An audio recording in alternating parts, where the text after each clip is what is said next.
सुप्रभात सज्जन श्रोते हो. मध्ये आपणा सर्वांचे सहर्ष स्वागत. आजच्या निरूपणाचा विषय आहे इंद्रियोपभोग रोगावर गुरुकृपेचा इलाज. इंद्रियोपभोग रोगावर गुरुकृपेचा इलाज म्हणजे इंद्रियांचा सतत भोग घेत राहिल्याने, इंद्रियांचा भोग घेत राहिल्याने म्हणजे इंद्रियांच्या विषयाचा सतत जेव्हा माणूस भोग घेतो तेव्हा त्याला भोग रोग जडतो आणि भोग रोगात त्याचा नाश होतो. म्हणून इंद्रिय उपभोग रोगावर गुरुकृपेचा इलाज किंवा इंद्रियोपभोग रोगावर गुरुकृपेचा इलाज असं आजच्या निरूपणाचं शीर्षक आहे. संस्कृत सुभाषित आहे, इंद्रियोत्तम रोगाणाम भोगाशा वर्जनाधृते नौषधानि न तीर्थानि न च मंत्राश्च शांतये. इंद्रियोत्तम रोगाणाम भोगाशा वर्जनाधृते नौषधानि न तीर्थानि न च मंत्राश्च शांतये. इंद्रिय रूपी रोगावर भोगाशा त्यागा वाचुनी अन्न औषधना नसे. तीर्थ मंत्रादि उपचाराने भोग रोग ना नष्टो होतसे. इंद्रियोत्तम रोगाणाम भोगाशा वर्जनाधृते नौषधानि तीर्थानि न च मंत्राश्च शांतये. म्हणजे इंद्रिय रूपी रोगावर भोगाशा त्यागा वाचुनी अन्न औषध ना असे. तीर्थ मंत्रादि उपचाराने भोग रोग म्हणजे इंद्रिय रोग ना नष्ट होत असे. इंद्रिय त्यांच्या त्यांच्या विषयोपभोगांसाठी आतुर असतात. जसे त्वचा स्पर्श भोग, नाक गंध भोग, जीभ रुची भोग, डोळे दृश्य दर्शन भोग आणि कान श्रवण भोग. यामध्येच कामवासना स्पर्श भोग रूपे म्हणजे संभोग रूपे, जीभ अनेकानेक उत्तमोत्तम पदार्थ तथा प्रेम यांच्या आस्वादन रूपे, नाक उत्तेजक गंध रूपे, डोळे उत्तेजक दृश्य रूपे आणि कान उत्तेजित करणाऱ्या गीत संगीत रूपाने जीवाला भोग देत असतात. आणि सतत त्याचे मनही वासना भोग रूपी इंद्रिय रोगांकडे उत्तेजित ठेवून प्रवृत्त करीत असतात. परिणामतः मानव सतत वृत्ती रूप किंवा भोग वृत्ती पर जीवनात अडकून आपल्या मूळ स्वरूपाला आत्मतत्वाला पारखा होतो किंवा वंचित होतो. सारांश मानव जन्माला येताना आणि भोगवृत्ती पर जीवन जगता जगता कधीही शांत न होणाऱ्या इंद्रियोपभोग तृष्णा रोगाचे बळी ठरतात. त्यांना त्यांच्या जीवनाचा आत्मज्ञान प्राप्ती हेतू जो सर्वार्थाने मानवी जन्माचे सार्थक लक्ष ध्येय असते संपूर्ण जीवनात कधी लक्षातच येत नाही. यामुळेच पुनरपि जननम पुनरपि मरणम या अष्टविध प्रकृती रूप चक्रात अडकून किंवा सापडून इंद्रिय भोग तृष्णा रोगाला सर्व मानवजात प्रायशः म्हणजे सर्वसाधारणतः बळी पडते. ज्याला निवृत्तीचे इंद्रिय विजयाचे महत्व लक्षात येते तो आणि तोच अपवादात्मक कोणी एखादा पुरुष याचा अर्थ नर आणि नारी यापैकी कोणीही, परंतु अपवादानेच मोहाशा विरहित जीवन जगून इंद्रिय रोगापासून मुक्त राहून ओहमचा शोध आपला आपण किंवा गुरुच्या मदतीने स्वप्रेरित किंवा गुरु उपदेशामुळे करून घेऊन हा भवसागर पार करून प्राप्त जीवनातच मधुर मोक्ष फलाचा धनी होतो. मात्र आत्मज्ञानाखेरीज भोगाशा रहित निवृत्ती रूप जीवन नाही आणि असे निवृत्त जीवन नसेल तर इंद्रिय रोगावर अन्य काहीच औषध नाही. भोग त्याग हे आणि हेच इंद्रिय रूप भोग विकारावरचे एकमेव औषध आहे. अन्य तीर्थ प्रसाद रूप मंत्रतंत्र मार्ग जपजाप्य साधना यापैकी काहीच इंद्रिय शमनार्थ उपयोगी पडत नाही.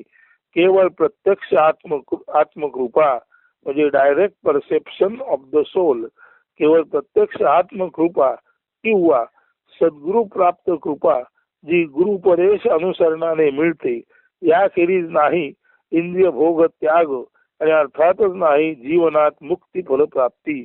यासाठी समर्थ गुरुची समर्थ कृपा अर्थात समर्थ रूप जीवन सर्वापुरती भगवंताची जाणीव देणारी समदृष्टी ज्ञान मार्ग दाखवणारी एक तर आत्म्याची अपरोक्ष अनुभूती, direct perception of the soul, किंवा तशा दृष्टीचा लाभ झाल्यामुळे निवृत्त जीवनाचा आदर्श वस्तुपाठ ठरू शकणारी अन्य एखाद्या उत्तम गुरुची कृपा लाभणे आवश्यक आहे, ज्यामुळे इंद्रिय रोग नष्ट होऊन निवृत्ती मार्गे चालू जन्मातच मोक्षलाभ होऊन वास्तव अर्थाने मानवी जन्माचे कल्याण किंवा सार्थक होते. यासाठी आत्मोपनिषद या नारायण पाटणकर लिखित ग्रंथातील पान 195-96 वरील गुरु माझा समर्थ असता त्या अपरोक्ष आत्मज्ञान प्राप्ती देणाऱ्या direct perception of the soul आणि direct grace of the soul अशा या प्रत्यक्ष आत्मकृपा करणाऱ्या देहांतर्गत स्वसंवेद्य आत्मरूपी गुरुचे, देहांतर्गत स्वसंवेद्य आत्मरूपी गुरुचे, स्वतःला जाणणाऱ्या जाणीव शक्तिरूप गुरुचे हे स्तवन गीत नीट अर्थासहित आकलन करून घ्या आणि आपण सर्व गुरु कृपांकित स्व आत्म्याद्वारे होऊन इंद्रिय रोगावर मात करून मोक्षाचे धनी व्हा. येथे गुरु हा बाहेरून मिळायची गरज आहे असं नाही, मिळाला तर उत्तम, अन्यथा तसेही आपण वेगवेगळी तत्वज्ञानपर पुस्तके वाचत असतो, गुरुकृपेचे ग्रंथ वाचत असतो, त्यातील नीतिबोध आचरणाचा बोध आपण घेऊ शकतो. याचा अर्थ वेगवेगळ्या उत्तम वाचनाद्वारे, उत्तम श्रवणाद्वारे आपण स्वतःशी चिंतन करू शकतो आणि जेव्हा उत्तम वाचन, उत्तम श्रवण याद्वारे आपल्यामध्ये उत्तम चिंतन सुरू होते, तेव्हाच आपल्या आत असलेल्या स्वसंवेद्य आत्मरूप जाणीव तत्वरूप गुरुचे कार्य आपल्या दृष्टीने सुरू झालेले असते. म्हणून बाह्य देहधारी गुरु मिळो अथवा न मिळो, आपण स्वाभाविकपणे जीवनाचा उत्तम मार्ग कोणता, प्रवृत्तीवर मात करणारा निवृत्ती मार्ग कोणता, ज्या भोगेच्छेमुळे मानव आणि त्याचे संपूर्ण जीवन नष्ट होण्याची भीती नेहमीच असते आणि सर्वसाधारण मानव हे जन्माला येतात आणि जन्माला मरतात, सतत भोग आणि इच्छा, सतत भोग आणि इच्छा, सतत भोग आणि इच्छा या चक्रामुळे त्यांच्या जीवनाचा खराखुरा अर्थ समजण्याकडे त्यांचं लक्षच जात नाही. केवळ भोग लालसेत गुंतून आणि अडकून पिंड पोषण, देह आणि देहबुद्धी हीच खरी मानून पिंड पोषणाचे कार्य करता करता एक दिवस माणूस जन्माला येतो आणि काही वर्षांनी निघून जातो. ज्ञान मिळवणं, आत्मज्ञान मिळवणं हाच जगण्याचा हेतू आहे. जान का मतलब जानना, म्हणजे जगण्याचा अर्थच मुळी आत्मज्ञान मिळवणं आहे. हा जर आपणाला आपल्या आतून कळू शकला तर, आणि तो कळण्यासाठी कदाचित बाह्य गुरु आपणाला भेटला नाही तरी सुद्धा स्वाभाविकपणे जशी आपली इंद्रिय वेगवेगळ्या गोष्टींची इच्छा करतात, तसंच आपला मेंदू वेगवेगळी पुस्तकं वाचावीत, त्यातलं जे काय आहे ते समजून घ्यावं, त्यातलं चांगलं वाईट आपलं आपण ठरवावं. अशा तऱ्हेने सुद्धा आपला मेंदू आणि अर्थात त्याला साथ देणारे डोळे, कान अशी इंद्रिय असतात की आपण समजतो ते तसं केवळ नाही की इंद्रिय केवळ भोगसुखच देतात असं नाही. ठीक आहे, भोगसुखामध्ये ज्ञानसुख हे सुद्धा भोगसुख आहे, पण ज्ञानसुख हे खऱ्या अर्थाने उत्तम ज्ञान असेल तर ज्ञानसुख याला भोग म्हणण्याची गरज नाही. जेव्हा आपण वाचतो तेव्हा आपण काय वाचतो आणि काय वाचत नाही याच्यावर त्या भोगसुखाची श्रेणी, त्याची प्रत अवलंबून आहे. म्हणून उत्तम वाचन, उत्तम श्रवण हे जर आपण केलं तर इंद्रिय भोग देणारे डोळे आणि अर्थात इंद्रिय भोग देणारे कान हे सुद्धा आपल्याला उत्तम वाचन आणि उत्तम श्रवण याद्वारे आपल्या मेंदूला उत्तम विचार, मनन, चिंतन या दिशेकडे वळवू शकतात. त्या कारणाने आपले मन सुद्धा चिंतनशील म्हणजे ध्यासनशील होऊ शकते. आणि खऱ्या अर्थाने आपण जेव्हा म्हणतो इंद्रिय हे भोगसुख देतात आणि भोगसुख भोगता भोगता या भोगसुखरूपी इंद्रिय रोगालाच माणसं बळी पडतात, तेव्हा पूर्ण नकारात्मक दृष्टीने याकडे पाहायची गरज नाही. जसे डोळे आपणाला दृश्य सुख देतात, जसं कान आपल्याला श्रवण सुख देतात, परंतु हे दृश्य सुख आणि श्रवण सुख जर ज्ञानावर आधारित असेल तर तेच दृश्य सुख आपणाला ज्ञान मार्गे, तेच श्रवण सुख आपणाला ज्ञान मार्गे आपणाला संपूर्ण इंद्रिय त्या आपल्या सुसंवेद्य आत्मरूपाकडे वळवता येतात. आणि जसं स्पर्श गंध रुची दर्शन श्रवण या तऱ्हेने त्वचा, नाक, जीभ, डोळे आणि कान बाहेरच्या विषयांकडे रंग असतात, तीच इंद्रिय जर आपण आपल्या आतील जाणीव शक्ती, प्राणशक्ती निरपेक्ष पद्धतीने जो आपल्या हृदयांतर्गत प्राण चालू आहे तिकडे जर आपण आपल्या स्पर्शगंध रुची दर्शन श्रवण या पंचसुख देणाऱ्या इंद्रियांचं म्हणजे त्वचेचं लक्ष आत्म्याकडे असेल, डोळ्याचं लक्ष आत्म्याकडे असेल, कानाचं लक्ष आत्म्याकडे असेल, जिभेचं लक्ष आत्म्याकडे असेल आणि अर्थातच नाकाचं लक्ष आत्म्याकडे असेल तर खऱ्या अर्थाने ही इंद्रिय अंतर्मुख होतात आणि आपणाला त्वचेने अंतर्मुख झाल्या कारणाने आत्म्याचा स्पर्श अनुभवता येतो. डोळे अंतर्मुख झाल्याने आत्म्याचं आत्म्याची जी हालचाल आहे, ज्ञानपूर्वक हालचाल आहे ती आपल्या डोळ्याला दिसू शकते. आत्म्याचा जो अत्यंत सोहम हौसो असा आपल्या अंतरंगात गुंजणारा नाद आहे तो सोहम हौसो ध्वनी सुद्धा आपणाला ऐकू येतो. आणि त्याच पद्धतीने हा आत्म्याचा नाद, आत्म्याचा स्पर्श, आत्म्याची चव म्हणजे आनंददायी आणि शांतता प्रदान करणारी आत्म्याची चव आपणाला कळू शकते. आत्म्याचा गंध, एकदा का आत्म्याचा गंध आपणाला लागला, एकदा का आत्म्याची वार्ता आपणाला कळली की आपण त्या आत्म्याच्या ठिकाणीच कायमस्वरूपी दृढस्थिर राहतो, अशा अर्थी आत्म्याचा गंधही आपणाला कळतो. पण आत्म्याचा स्पर्श, आत्म्याचा गंध, आत्म्याचा नाद, आत्म्याचं दृश्य आणि आत्म्याची चव घेण्यासाठी जर आपण आपल्या इंद्रियांना अंतर्मुख केले तर आपल्यातच असलेली प्राणशक्ती रूप जी प्राण्यांमध्ये जी प्राणशक्ती असते ती जोपर्यंत प्राणशक्ती आहे तोपर्यंत प्राणी आहे. प्राण गेले की प्राणी गेले. त्या प्राणशक्तीकडे जर आपण शांत निवांतपणे आपलं लक्ष वेधू शकलो तर आपलं शांत निवांत लक्ष जेव्हा प्राणशक्तीकडे वेधलं जातं तेव्हा त्या प्राणशक्तीकडे शांत निवांत पद्धतीने लक्ष वेधल्यामुळे आपल्या मनाचे अमन होते.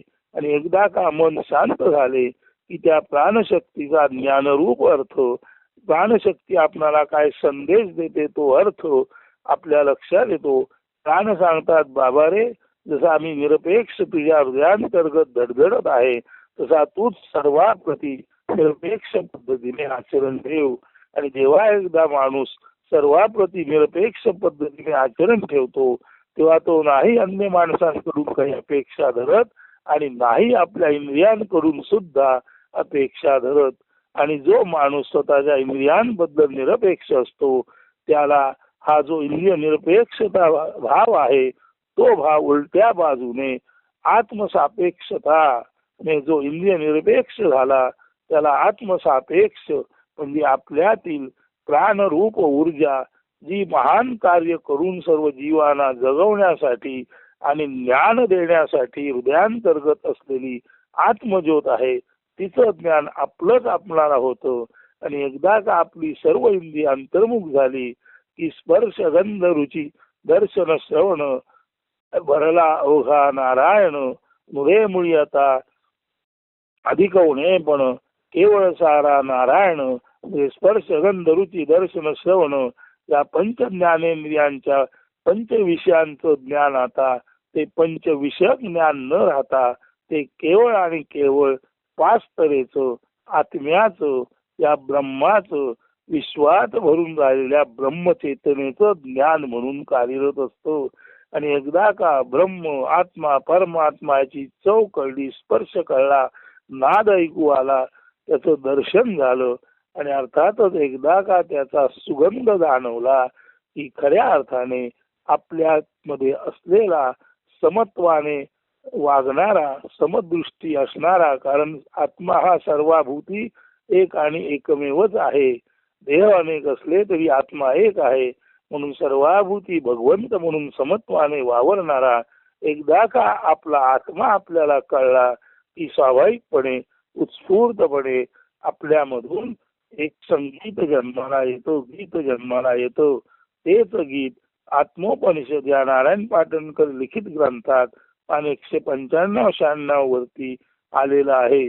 गुरु माझा समर्थ असता, ते गीत आता म्हणतो, नंतर थोडक्यात अर्थ सांगतो आणि पुन्हा गीत म्हणून हे निरूपण संपवतो.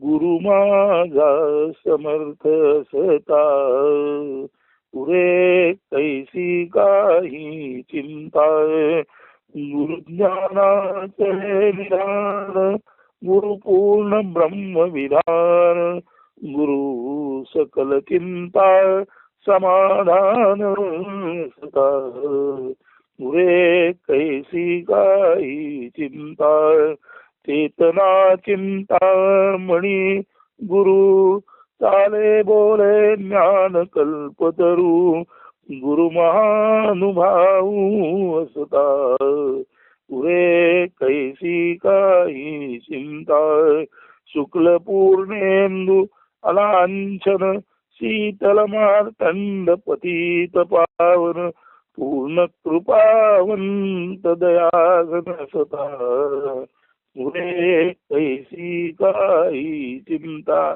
इथे गु म्हणजे अज्ञान आणि रू म्हणजे प्रकाश. अज्ञान नष्ट करणारा प्रकाश प्राणशक्ती रूपे सर्वांच्या हृदयामध्ये सारखाच असतो. म्हणून प्रत्येक प्राण्याच्या हृदयात जी प्राणशक्ती असते त्या प्राणशक्तीकडे जर जीवाचे, मानवाचे लक्ष वेधले गेले तर ही प्राणशक्ती म्हणजेच जीवाने आपल्या बरोबर आणलेले जीवनभर प्रवासासाठी उपयुक्त पडणारे काय आहे, गाठोडे आहे. ते गाठोडे अन्नरूप आहे, जीवनरूप आहे. म्हणजे ही जी प्राणशक्ती आहे ती आपलं अन्नही आहे, ती आपली तहान भागवणारी पाणी पण आहे, आणि नव्हे ही प्राणशक्तीच आपलं ज्ञानाची भूक भागवणारी आत्मशक्ती आहे. म्हणून निरपेक्ष चालणाऱ्या प्राणांकडे जर मानवाने तितक्यात शांत निस्तब्ध मनाने लक्ष पुरवले तर आपल्या हृदयात ही जी स्पंदित असलेली प्राणशक्ती आहे तीच आपल्या जीवनाचा आधार आहे, तीच आपल्या जीवनाचे अन्न आहे, तीच आपल्या जीवनाचे पाणी आहे. नव्हे तीच आपल्या जीवनामध्ये ज्ञानरूपी आशीर्वाद देणारी गुरुशक्ती आहे. म्हणून गु म्हणजे अज्ञान आणि रू म्हणजे प्रकाश. अज्ञान नष्ट करणारी गुरुशक्ती ही वस्तुतः प्रत्येक प्राण्यामधील प्राणशक्ती आहे. हे केवळ आणि केवळ जर मानवाने शांत निवांत पद्धतीने निरपेक्ष चालणाऱ्या प्राणाकडे लक्ष दिलं तर निरपेक्ष प्राणाकडे पाहता पाहता माणसाचे मन निरपेक्ष होते, शांत निवांत होते. आणि मन शांत निवांत दृढ झाले की त्या शांत निवांत मनात हीच प्राणशक्ती म्हणजे आपली ज्ञानशक्ती याचा उमज होतो. आणि एकदा का ज्ञानशक्ती जी हृदयांतर्गत सर्वांच्या प्राणशक्ती म्हणून असते, त्या एकदा का प्राणशक्तीचे ज्ञानशक्तीमध्ये केवळ निरपेक्ष पद्धतीने मनाने निरपेक्ष चालणाऱ्या प्राणांकडे लक्ष दिल्यानंतर ते ज्ञानशक्तीमध्ये जे रूपांतर होते ते रूपांतर म्हणजेच खऱ्या अर्थाने आपल्या आतील, आपल्या जवळच असलेला, नित्य निरंतर आपल्या सन्निध असलेला हा आत्मगुरु. आणि हा जो आत्मगुरु आहे तो समर्थ आहे, तो सम अर्थाने जीवन जगणारा आहे. म्हणजे माझा प्राण आणि तुझा प्राणचा वेग वेगळा नसतो. प्राण हा प्राण आहे, तिकडे ज्याचं लक्ष देईल त्याला त्या प्राणाकडून उत्तम जीवन जगण्याचा मार्ग दाखवला जाणारच आहे. आणि उत्तम जीवन जगण्याचा मार्ग याचा अर्थच उत्तम जीवन जो जगू इच्छितो त्याने आपल्या गला मीपणाला मारले पाहिजे. असा हा किंवा मी मारणारा हा जो मार्ग आहे तो दुसरा दिसरा काहीच नसून प्रत्येक हृदयामध्ये चालणारे प्राणरूपी स्फुरण, हे स्फुरणच म्हणजे खराखुरा आपला आत्मगुरु आहे. आणि असा गुरु सर्वांच्या हृदयाने समत्वाने असतो. म्हणूनच हा आत्मगुरु हा समअर्थाने वागणारा, समअर्थाने सर्वांना लाभ देणार आहे. फक्त त्याच्याकडे आपलं लक्ष गेलं पाहिजे. अशा या आपल्या प्राणरूप संवेद्य आत्मज्ञान रूप गुरुकडे आपलं लक्ष गेलं तर आपल्या जीवनात कोणतीही चिंता उरत नाही. कारण हा गुरु ज्ञानाचा साठा आहे, ज्ञानाचं निधान आहे. आणि या गुरुने, या आत्म्याने आपणाला जे सांगितलं ते दुसरं तिसरं काही नसून ते अखिल ब्रह्माचं विधान आहे. May that is the verdict of the whole universe. तो विश्वाचा अखेरचा शब्द आहे. आणि असा हा गुरु, असा आत्मगुरु जो संपूर्ण विश्वाचा अखेरचा शब्द आहे, तो शब्द जर आपण आपल्या ठिकाणी ऐकू शकलो तर आपल्या सर्व चिंतांचं समाधान ताबडतोबीने होतं. विशेष म्हणजे हा आत्मगुरु आहे, हा प्राणगुरु आहे, हा प्रत्येकाच्या हृदयात धडधडत आहे. म्हणजे हा गुरु चेतना चिंतामणी गुरु. चिंतामणी, चिंतिलेलं देणारा मणी म्हणजे रत्न. आपला गुरु चिंतिलेलं देणाऱ्या रत्नासारखा आहे. परंतु रत्न हे निर्जीव असतं, जड असतं. हा ससर्ववेद्य आत्मगुरु म्हणजे प्रत्यक्ष हृदयामध्ये धडधडणारी, प्रकाशित झालेली, उजळलेली ज्ञान ज्योती आहे. म्हणून हा गुरु चिंतिलेलं देणारा रत्नासारखा असला तरी हा गुरु चेतना चिंतामणी गुरु म्हणजे हा चैतन्य रूप गुरु आहे. हा चिंतामणी म्हणजे केवळ एक जड रत्न नव्हे, तर हृदयांतर्गत जी ससंवेद्य आत्मशक्ती आहे, जी मूलतः प्राणशक्ती म्हणून आहे आणि उत्क्रांत रूपाने जी ज्ञानशक्ती म्हणून ससंवेद्य आत्मशक्ती म्हणून आपण जाणतो, ती केवळ आणि केवळ प्राणशक्तीकडे निरपेक्ष लक्ष दिल्याने प्राणशक्ती हीच ज्ञानशक्ती आणि हीच आत्मशक्ती हे आपल्या लक्षात येतं. आणि मग ही आपली आत्मशक्ती म्हणजे चालतं बोलतं असं रत्न आहे की आपण जे म्हणावं ते आपणाला मिळतं. म्हणून त्याला म्हटलेलं आहे चेतना चिंतामणी गुरु. म्हणजे एखादं रत्न, वाणी, हिरा हा जड असतो, परंतु प्राणरूपी रत्न म्हणजे चैतन्यपूर्ण रत्न आहे. अशा अर्थी आपल्या हृदयांतर्गत धडधडणारा, ससंवेद्य आत्मशक्ती रूपे जाणवणारा, प्राणशक्ती रूपे स्पंदित असणारा हा गुरु चालता बोलता गुरु आहे. आणि हा गुरु चिंतिलेलं देणारा, म्हणून त्याला चिंतामणी म्हटलेला आहे. चिंतिलेलं देणारा रत्नासारखा असा हा गुरु असून तो जड नाही, तर तो चालता बोलता म्हणजे चैतन्यपूर्ण आहे. म्हणून चैतन्यपूर्ण गुरु म्हणजे आत्मा. चेतना चिंतामणी गुरु. तसंच आपण जी जी कल्पना करतो ते ज्ञान आपणाला तो देतो. असा हा कल्पतरू आहे. पण कल्पतरू हा सुद्धा एका जागी स्थिर असतो. तसाच हा जो आपला कल्पतरू आहे तो हृदयांतर्गत आत्मा म्हणून जरूर स्थिर आहे, पण तो आत्मा म्हणून एका जागी राहून सुद्धा तो देहाच्या बाहेर उन्मदी भावामध्ये येऊ शकतो. म्हणून हा कल्पतरू जरी असला, एका जागी आत्मा म्हणून हृदयामध्ये तो स्थिर असला तरी एकाच वेळेला तो स्थिर आहे. आणि त्याच वेळेला तो आपल्या ज्ञानाच्या विस्ताराने अखिल विश्वाला कवेत घेणार आहे. म्हणून आपला जो आत्मा आहे तो चिंतिलेलं देणारा असला तरी तो चैतन्यपूर्ण चिंतामणी आहे. तो कल्पिलेलं देणारा कल्पतरू असला तरी तो एका जागी राहून सुद्धा अखिल विश्वाला गवसणी घालू शकणारा इतका विराट गुरु आहे. म्हणून चेतना चिंतामणी गुरु चाले बोले ज्ञान कल्पतरू. तो आपल्याशीच बोलतो, म्हणून तो बोलणार आहे. तो आपल्याशीच बोलताना आपली जागा न सोडता संपूर्ण विश्वापर्यंत पसरतो आणि बसल्या जागी विश्वाचं ज्ञान तो आपणाला आत्मज्ञान मार्गे देऊ शकतो.